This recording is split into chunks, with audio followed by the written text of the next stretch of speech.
Hi Pete, welcome to the podcast. Thanks for dropping in. Thanks for having me. This is very familiar surroundings for you, being back at Awin. Indeed, yeah. Back after a few years. I was in the office the other week for a meeting, but yeah, much has changed. Yes, much has changed. Lots more working from home. Yeah, well, I initially wanted to ask you a bit about your career rather than kind of diving straight into RevLifter, and really wanted to understand that you've had a kind of relatively long career in the affiliate industry. I mean, no disrespect by that. My career is almost as long. All fine. But you've worked at Awin, you worked at Groupon as well, and now you're at RevLifter. So you've had some interesting perspectives there across the industry with different kind of businesses of size and shape and their roles within it. What attracted you, do you think, to working with a technology startup or business like RevLifter right now? I think just personally a different challenge. Like obviously Awin, great place to work, was here for a long time. And then Groupon, very different, much more corporate. Obviously based predominantly in America. But Groupon was great because you get to work with so many different countries and offices and cultures, and that was a real learning curve. And then I sort of, when I decided I wanted a new challenge, I thought I've done network side, then sort of more traditional publisher, and I thought something in the tech space or client side was something that appealed to me.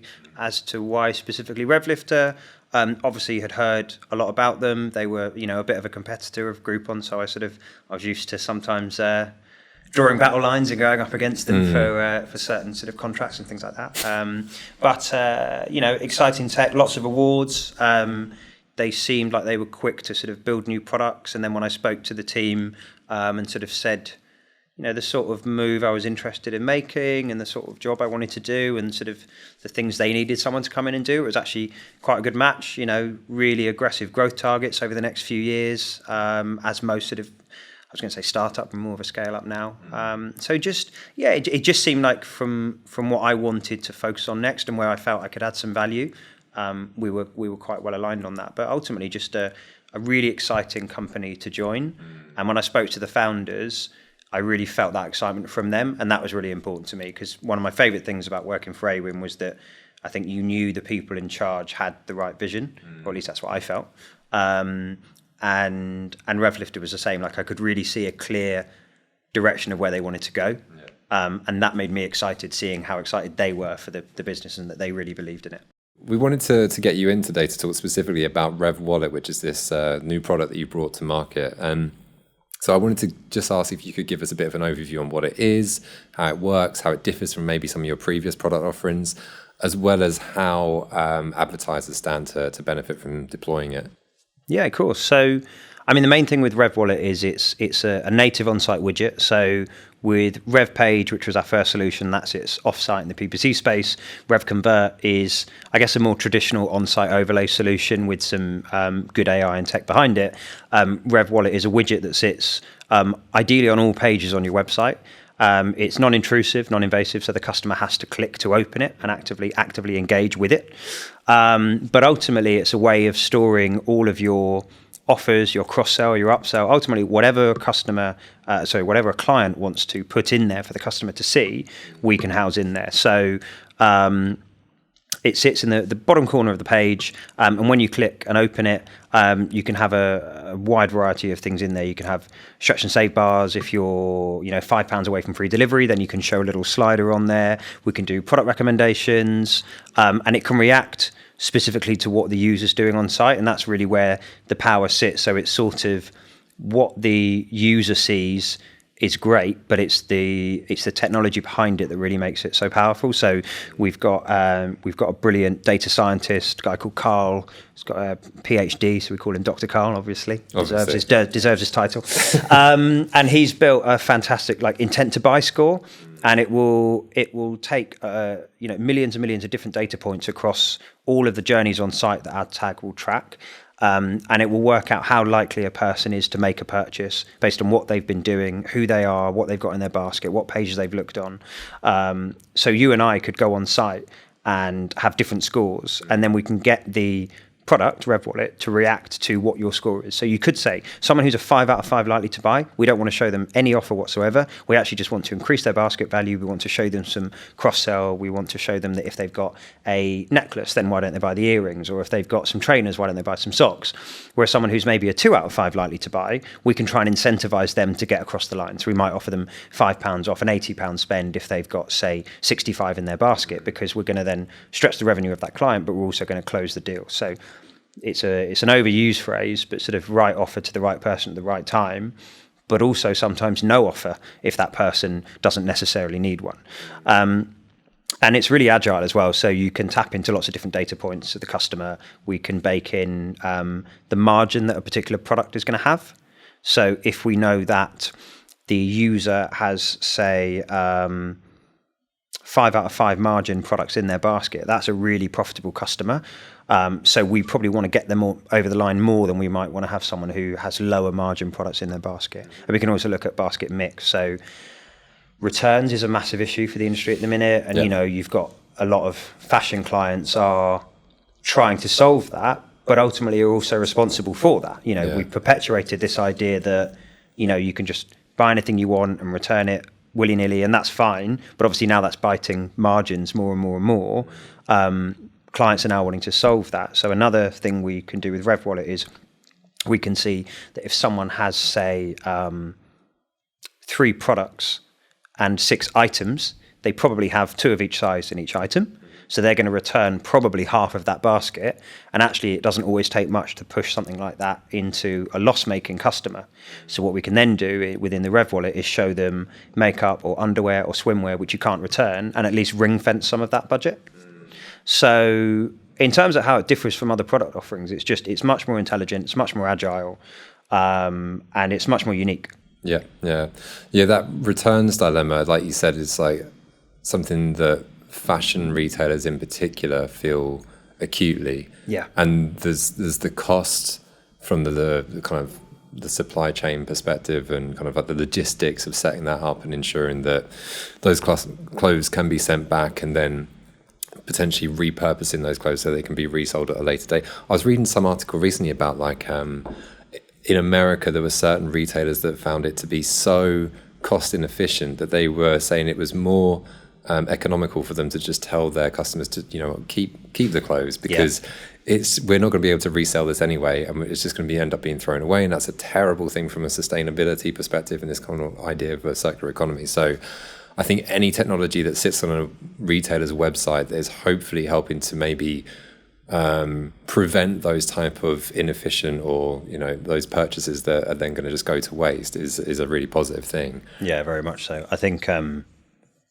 obviously can't say who it is or quote the exact stats, but like one of our clients told me the other day how much it cost them to process a return, and I was shocked at how expensive it is. And it really makes it clear how it doesn't take much to make that customer, you know, borderline, you know, small profit or maybe even loss making once they return, and how, you know, if you can reduce those returns by 1 or 2%, that's a 7-figure difference for a big company. So tapping into returns is something we're really trying to help our clients with at the minute, and pretty much all of them are struggling with it. Yeah. Well, you detailed all the various different aspects of the solution right now, and it sounds like obviously it gives retailers a lot of choice and options for delivering these personalized deals and messaging to users. So I wanted to ask if you can share any kind of examples of, I know it's a new product, obviously it's not been on the market for long, but if you've got any anecdotes of clients that are already using it. So to be honest, it's so new. We only released it a couple of months ago.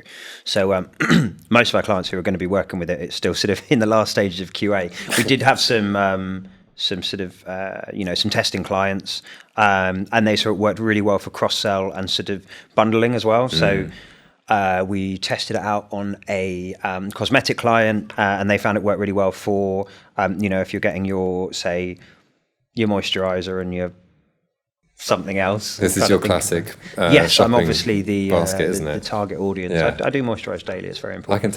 I can tell. So sort of completing your product bundle. So like I said earlier, with like you've got the necklace, make sure you get the earrings. If you're getting the moisturizer, you might as well get the toner and the whatever else it would be. And good for multi-buy offers as well. So, 3 for 2, things like that. So we've seen it being useful for cross-selling. In terms of where I think it really moved the needle, like I said, it's looking at things like product margin. It's looking at reducing those return rates, or if we can't reduce the return rate and we just accept that that's the world we live in, then like I say, ring fencing some budget. But some of the best conversations we have with clients is just saying to them like, okay, look, we're gonna set RevWallet up. Tell us your 5 biggest issues and leave us to solve them.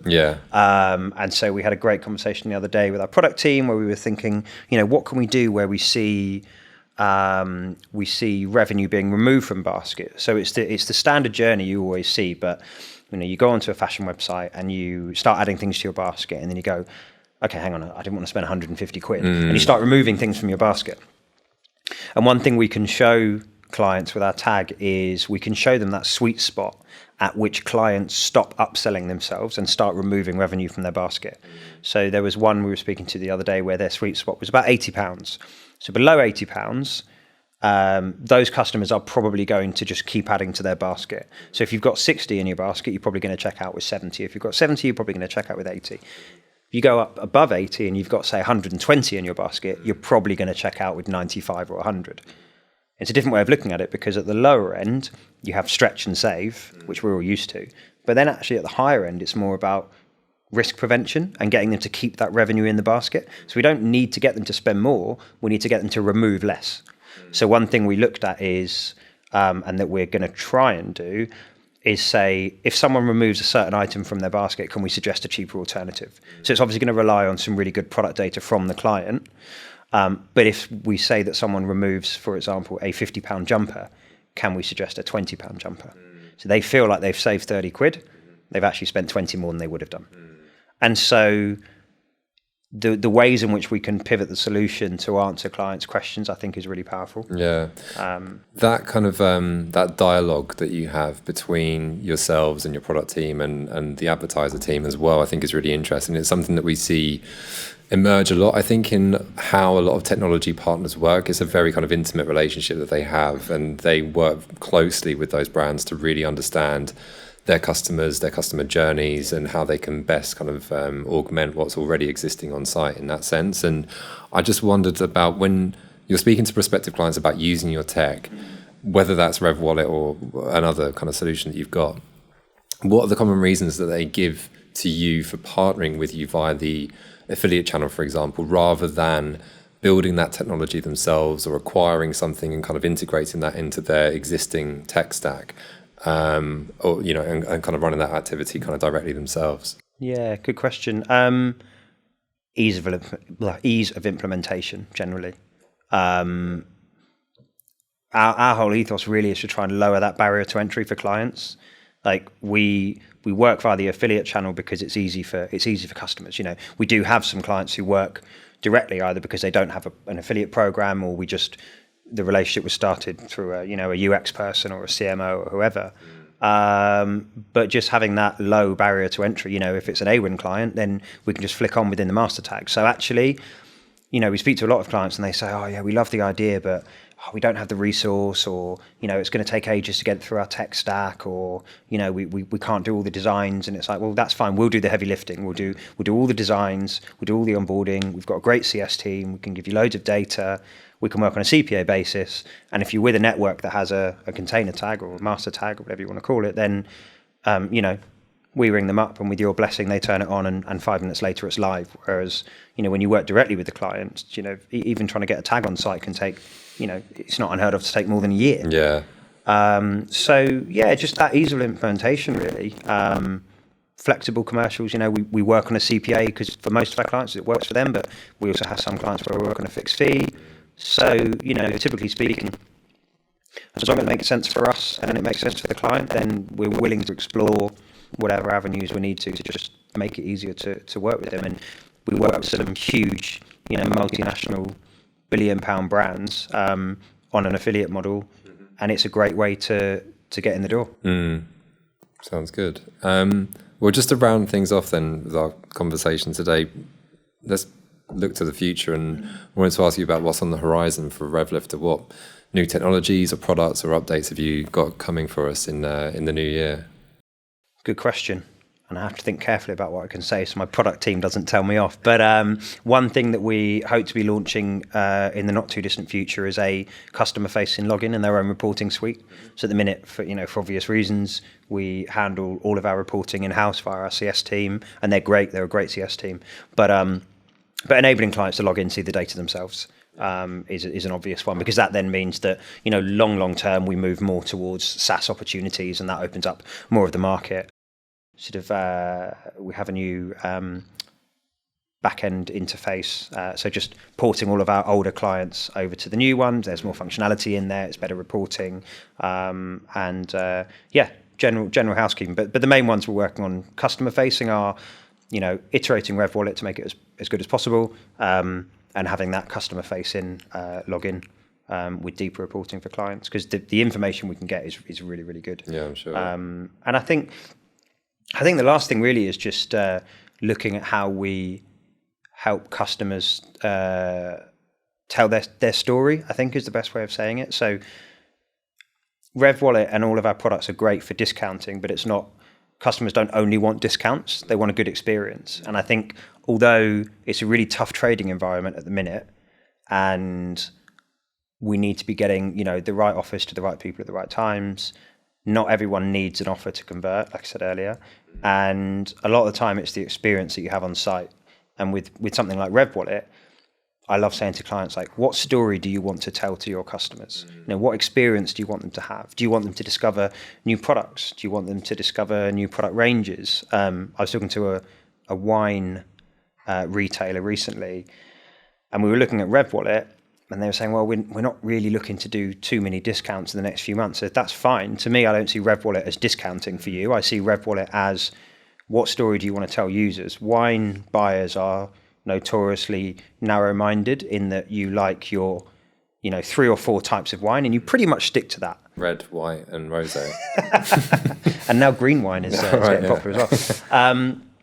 But you might like, for example, Pinot Grigio, and you might like Chardonnay, and you might like Sauvignon Blanc, and then you don't realise that actually there is a lot of ones out there that are very similar. You might like Merlot and not know that Shiraz and Pinot Noir are fairly similar flavour profiles. So I was saying to them, like, for me, it's about telling that story to your users that they can enjoy different wines to what they're used to and have a similar experience, or drink it with similar food. And none of that is discount-led. But what's going to happen is they're going to come on site, they're going to discover more products, they're going to pay more money, and they're going to come back and do it again, and they're going to tell their friends. Yeah. And so I think storytelling is really important. And I think it's important that as an industry, we don't get too, like, obviously, the numbers are the be all and end all at the end of the day, right? But we need to just make sure that we don't only focus on the numbers because of the difficult trading environment, and actually keep telling those positive stories to customers and clients. Yeah, and I think the two don't have to be mutually exclusive either, in the sense that if you as a customer, say I land on that wine website, and I go through that customer journey and I have a really positive experience there, which I find what I was looking for, I kind of get served some inspiration about other products that I'm actually quite interested in as well, and I then end up buying from you and have a good kind of sales experience there, then the chances are, like you say, that I tell my friends and family, that I kind of return as a customer to your site, and then I become a customer that you don't have to acquire all over again, which is marketing costs saved in the future. And that's a really compelling thing, I think, for retailers to be aware of right now, when marketing budgets are being cut, and when you know that it's that much more difficult because of the the nature of e-commerce is that there's competition everywhere, right? You're not just competing with the local kind of Threshers down the road or something. Threshers doesn't even exist anymore. I don't know why I've referenced that, but you're competing against wine retailers kind of across the globe. So I think that there's definitely a lot to be said for that side of what solutions like yourselves can offer. Well, thanks, Pete. Thanks for coming in today. Really appreciate that insight. Great to hear more about RevWallet, and we wish you the best of luck in the future. Thank you very much. Thanks for having me.